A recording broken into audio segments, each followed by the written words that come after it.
அடக்க முடியாத ஆசி புயல் ஆண்ட்ரூ சைமன்ஸின் எபிக் ஜர்னி இந்த வீடியோல பார்க்கலாம். ஆண்ட்ரூ ராய் சைமன்ஸ் இங்கிலாந்தில் உள்ள பர்மிங்ஹாமில் 1975 பிறந்தாரு. சைமன்ஸோட அப்பா வெஸ்ட் இண்டீஸ் நாட்டை சேர்ந்தவர். சைமன்ஸோட அம்மா இங்கிலாந்து நாட்டை சேர்ந்தவங்க.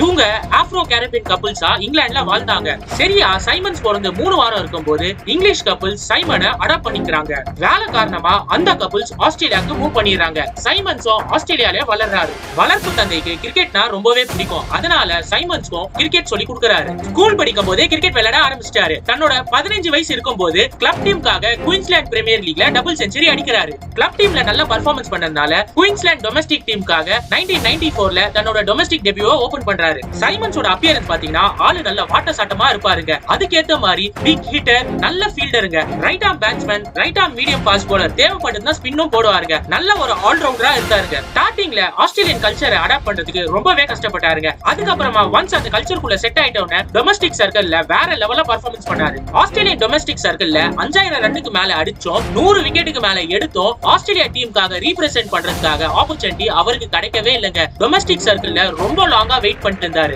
ரொம்ப ஸ்ட்ரகிள்க்கு அப்புறமா ஆஸ்திரேலியன் டீமுக்குள்ள 1998ல தன்னோட ஓடிஐ டெபியூவை ஓபன் பண்றாரு. டொமஸ்டிக்ல நல்லா பெர்ஃபார்ம் பண்ணிட்டு இருந்த இவரு இன்டர்நேஷனல் ஸ்டேஜ்ல ஸ்ட்ரகிள் ஆக ஆரம்பிக்கிறாரு. ஒரு சில வருஷங்களுக்கு அப்புறமா ஆண்ட்ரூ சைமன்ஸ் டீமை விட்டு டிராப் பண்றாங்க. 2002ல ஆஸ்திரேலியா டீமோட கேப்டனா ரிக்கி பாயிண்டிங் அவர்கள் பொறுப்பேற்றுக்கிறாரு. அதுக்கப்புறமா ஆண்ட்ரூ சைமன்ஸ்க்கு செகண்ட் ஆப்பர்ச்சுனிட்டி கிடைக்குது ஆஸ்திரேலியா டீமுக்காக ரீப்ரசென்ட் பண்றதுக்கு.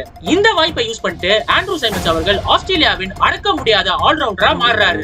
ரிக்கி பாயிண்டிங்கோட தளபதியா இருந்த ஆண்ட்ரூ சைமன்ஸ் அவர்கள் 2003 மற்றும் 2007 வேர்ல்ட் கப்ல மேஜர் ரோல்ல பிளே பண்ணி ஆஸ்திரேலியாக்காக வேர்ல்ட் கப்பை வின் பண்ணி கொடுக்கறாரு. அது மட்டும் இல்லாம ஏகப்பட்ட மேட்ச் இவரோட ஆல்ரவுண்ட் பெர்ஃபார்மன்ஸ்னால ஆஸ்திரேலியாக்காக சோலோவா வின் பண்ணி கொடுக்கறாரு. டெஸ்டை விட ஒயிட் பால் கிரிக்கெட்ல தான் சைமன்ஸ்க்கு அதிகமா வாய்ப்பு கிடைச்சது. ஓடிஐல சுமார் 5000 ரன் கிட்ட பேட்டிங்லயும் 100 விக்கெட்டுக்கு மேல போலிங்லயும் எடுத்திருந்தாருங்க. நல்லா போயிட்டு இருந்த இவரோட வாழ்க்கையில 2008க்கு அப்புறமா ஏகப்பட்ட கான்ட்ரோவர்சிஸ்ல மாட்டாரு. 2008ல மங்கி கேட் ஸ்கேண்டல், 2009க்கு அப்புறமா ஆஸ்திரேலியா டீம் மீட்டிங்க ஸ்கிப் பண்றதும், ட்ரைனிங் அப்போ குடிச்சிட்டு வரதும், இந்த மாதிரி ஏகப்பட்ட டிசிப்ளினரி ஆக்ஷன்ஸ்ல ஆண்ட்ரூ சைமன்ஸ் அவர்கள் சிக்கிறாரு. 2009க்கு அப்புறமா ஆஸ்திரேலியன் டீமை விட்டு பர்மனெண்டா டிராப் பண்றாங்க. கொஞ்சம் வருஷங்கள் ஐபிஎல் விளையாடுறாரு. 2012க்கு அப்புறமா இன்டர்நேஷனல் கிரிக்கெட்ல இருந்து ரிட்டையர்மெண்ட் அனௌன்ஸ் பண்ணிட்டு அவருக்கு பிடிச்ச வாழ்க்கையை வாழ்ந்துட்டு இருந்தாரு. 2022ல நடந்த கார் ஆக்சிடென்ட்ல கிரிக்கெட்டை விட்டு மட்டும் இல்லாம உலகத்தை விட்டே மறைந்து போறாருங்க. சர்ச்சைகள் அவரோட வாழ்க்கையில ஏற்படாம இருந்திருந்தா இன்னும் சில வருஷங்கள் ஆஸ்திரேலியா அணிக்காக விளையாடி இருப்பாரு. அன்பார்ச்சுனேட்டா சைமன்ஸ் அவர்கள் உலகத்தை விட்டு மறைந்தாலுமே பல கோடி கிரிக்கெட் ரசிகர்கள் உள்ளத்துல வாழ்ந்துட்டு தாங்க இருக்காரு.